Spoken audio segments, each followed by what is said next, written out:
एक राजा थे। उनका एक राजकुमार था। इकलौती संतान होने के कारण उसका लालन पालन बहुत लाड़ प्यार में हुआ था। राजकुमार कर्म का महत्व और कर्म करने की बात तनिक भी नहीं जानता था।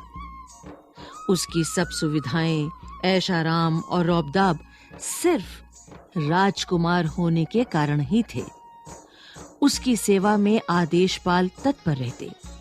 जब जिस चीज की इच्छा व्यक्त करता, उसी समय पूरी कर दी जाती।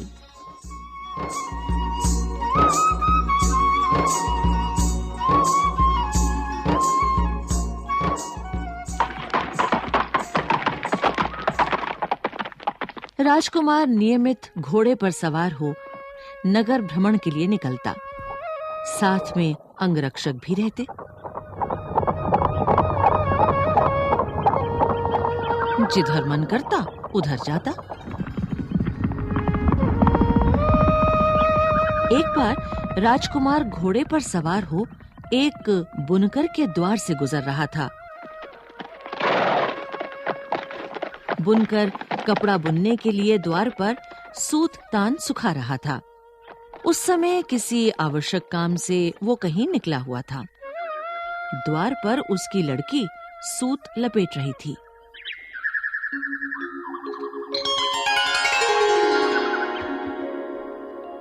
बुनकर की लड़की सयानी थी। सुंदरता में भी कम नहीं थी।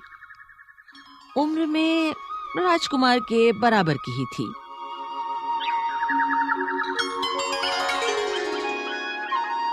राजकुमार को राजा का पुत्र होने का घमंड था। उसने आओ देखा ना ताओ अपना घोड़ा आगे बढ़ा दिया।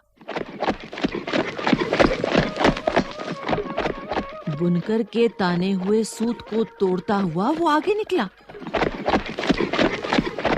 इस पर बुनकर की बेटी ने कहा,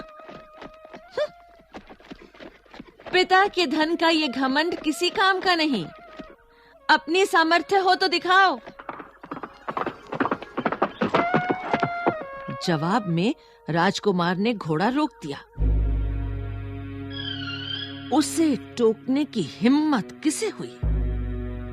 पलटकर उसने लड़की से पूछा, तुमने क्या कहा? लड़की तनिक भी भयभीत नहीं हुई। राजकुमार की ओर देखते हुए उसने कहा, मेरा कहना था कि पिता के धन पर घमंड करना ठीक नहीं होता। अपनी सामर्थ्य हो तो दिखाइए। राजकुमार बोला, मेरी सामर्थ्य क्या है उसे मैं बाद में बताऊंगा। पहले अपनी सामर्थ्य बताओ कि तुमने किस बल पर मुझे टोकने की जुर्रत की है। लड़की निडरता पूर्वक बोली, मैं बुनकर की बेटी हूं। सिलाई बुनाई कर अपनी परवरिश कर लूंगी। मुझे सुई, डोरा और थोड़ा कपड़ा मिल जाए तो मैं अपना काम चला लूंगी। लेकिन यदि राजा मेरे समान आपको भी कुछ देकर छोड़ दें, तो आपका काम एक दिन भी नहीं चलेगा। बुनकर की बेटी की ये बात राजकुमार को लग गई। उसने लड़की को ध्यान से देखा। फिर मन ही मन विचार किया, इस लड़की को सबक सिखाना जरूरी है।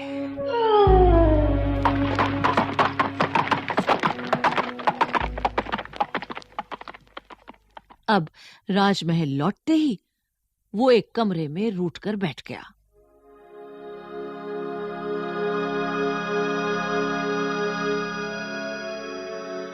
उसके रूठने की बात सुनकर राजा रानी सब काम छोड़ वहां पहुंचे।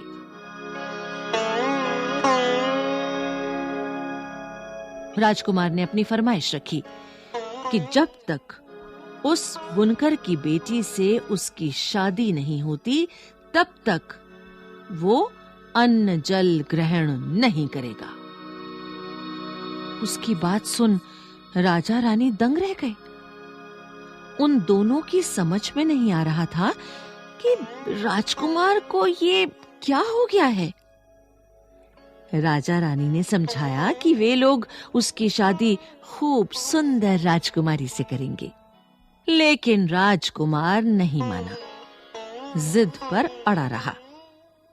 आखिर राजा के लिए राजकुमार की खुशी सर्वोपरि थी। हार मानकर वो तैयार हो गए। बुनकर की बेटी से उसकी शादी तय कर दी।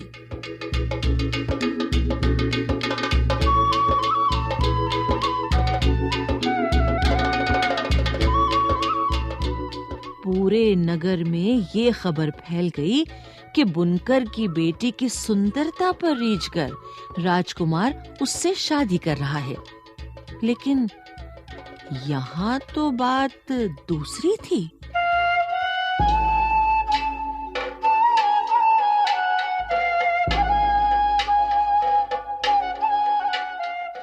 शादी के बाद बुनकर की बेटी अब बहू बन राजमहल पहुंच गई।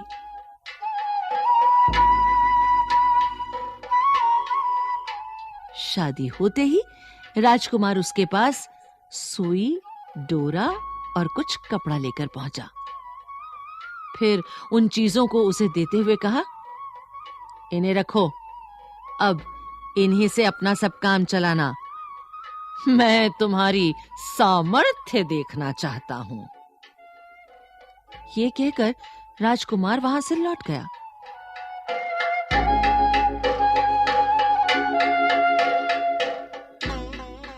इसके बाद उसने राजमहल में ऐलान करवा दिया, यदि कोई उसकी पत्नी को रुपए पैसे, उपहार या खाने पीने का कोई सामान देगा तो वो जहर खा लेगा।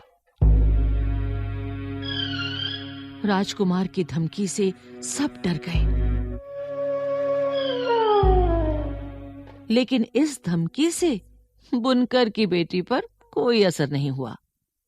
नैहर में रहती थी तब भी अपने खाने पीने भर कमा लेती थी। जान गई कि अब यहां भी कमा कर ही खाना है।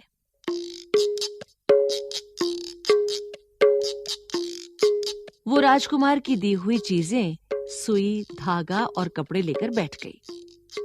फिर कपड़े पर सुंदर कढ़ाई कर अपनी दासी को देते हुए कहा, इसे बाजार में बेचकर खाने पीने का सामान लेती आओ।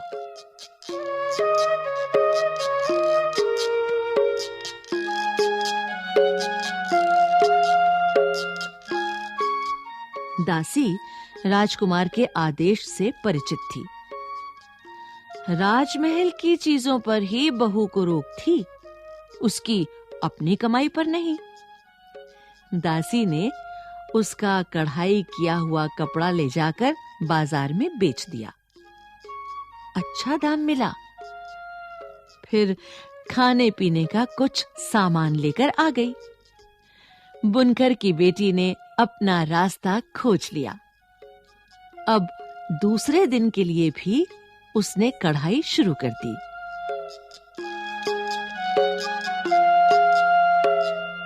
राजा कला प्रेमी थे।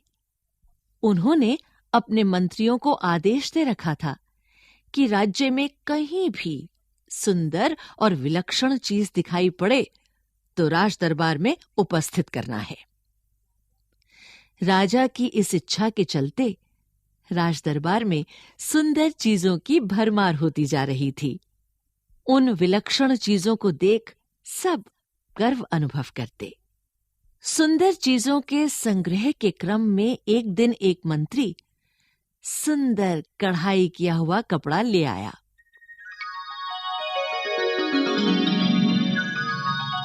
कढ़ाई की सुंदरता देख राजा अभिभूत हो गए।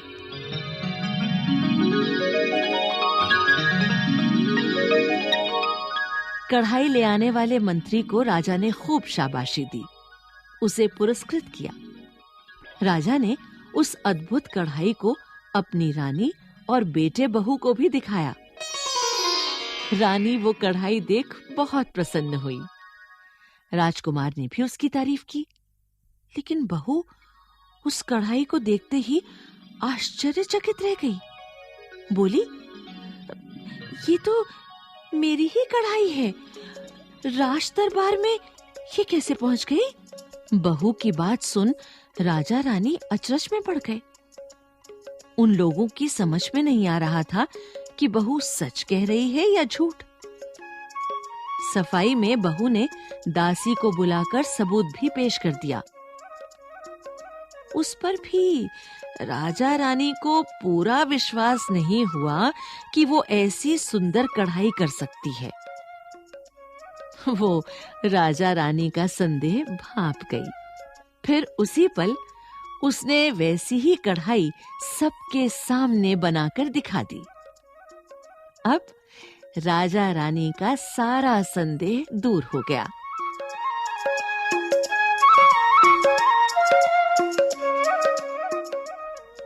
राजा रानी ने उसे सराखों पर बिठा लिया। राजमहल में चारों तरफ ये खबर फैल गई कि राजा की बहू बहुत सुंदर कलाकार है। राजा रानी ऐसी बहू पाने के कारण स्वयं को बड़भागी समझने लगे। अब राजकुमार को अपनी करनी पर बहुत पछतावा हुआ। अब उसने और विलंब करना उचित नहीं समझा। पत्नी के पास जा अपनी हार स्वीकार कर ली।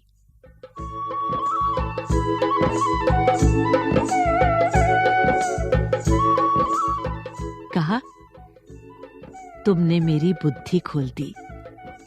अब मैं जान गया कि पिता के धन पर घमंड करना व्यर्थ है। अपनी कमाई ही सब कुछ है। उसके बाद दोनों पति पत्नी प्रेम पूर्वक रहने लगे और अब राजकुमार भी कुछ काम करने लगा। उसे काम करने का महत्व समझ आ चुका था।